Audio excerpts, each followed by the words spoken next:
buruh tani, tapi dia menghitung sendiri. Kenapa? Semua yang dia lakukan adalah untuk Allah, bukan untuk ini. Begini maksud saya. Di dunia kita punya dunungan, punya majikan, punya bos, punya atasan. Oke, secara birokrasi kita melaksanakan perintah majikan. Tapi semuanya, dari presidennya, gubernurnya, bupatinya, punya, camatnya, tukang beca, semuanya adalah ibadullah. Semuanya bekerja kepada Allah. Majikan kita hanya satu, hanya Allah. Jadi kita adalah sama sebagai hamba Allah.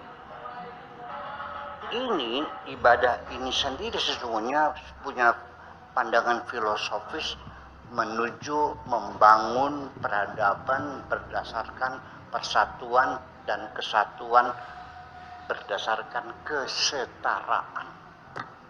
Ini yang belum banyak dipahami oleh orang.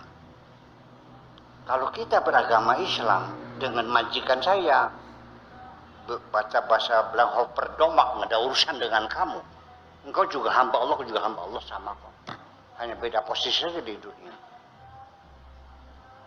Hebat nggak begitu? Nah di situ yang jadi persoalan semacam ini.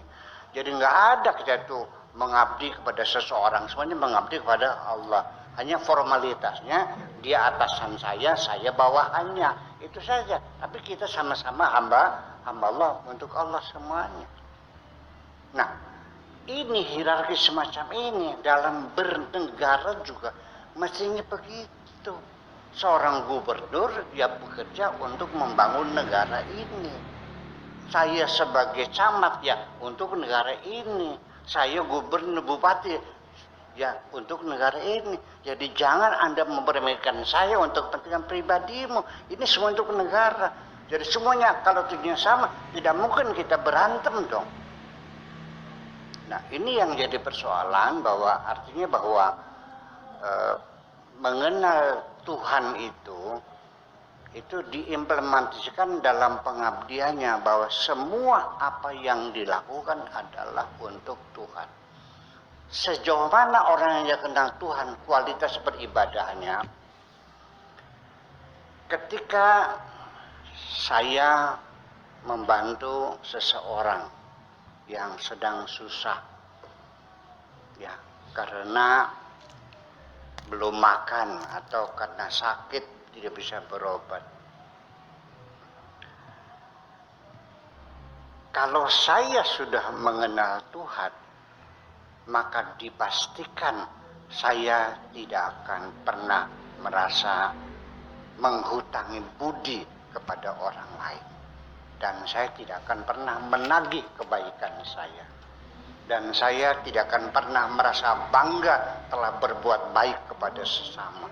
Karena semuanya itu, karena uang yang kau berikan kepada orang yang sakit itu adalah uang dari Allah. Yang menggerakkan hatiku membantu dia adalah Allah.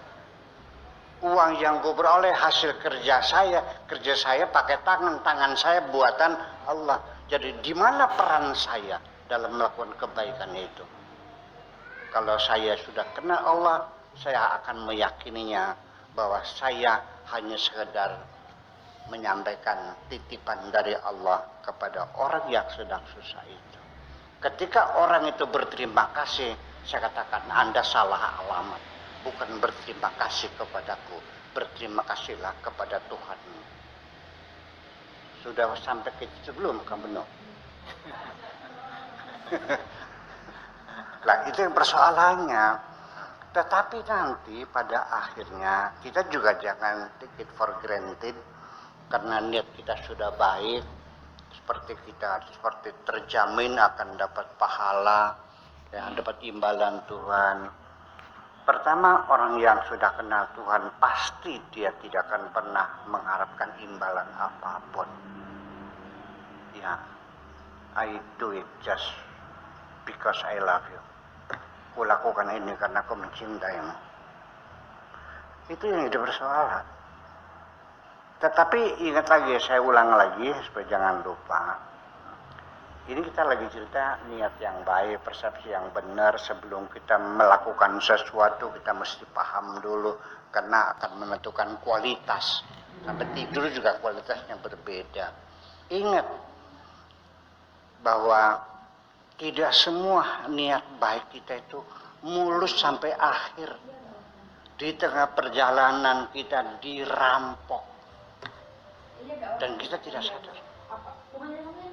Oke, daripada saya bicara dengan bahasa filosofis muter-muter, saya kasih contoh aja deh, biar gampang memahaminya. Ada pengemis kurus kering datang ke sini. Bergetar badannya saat menahan laparnya. Tuhan menggerakkan hatiku. Tolonglah hambaku yang susah itu. Baik, sami'na wa ata'na. Baik, kutolong wahai Tuhanku. Saya ambil uang. Berapa ya wahai Tuhanku? Kasih 200.000. Iya kan?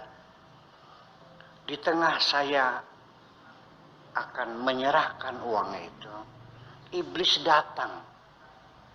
Tercium gak bau busuknya orang itu? Itu lihat lalatnya, bawa penyakit. Bau busuk. Hampir mau muntah saya. Segera kasih uang, suruh dia pergi. Akhirnya saya kasihkan uang. Nih, silakan, udah.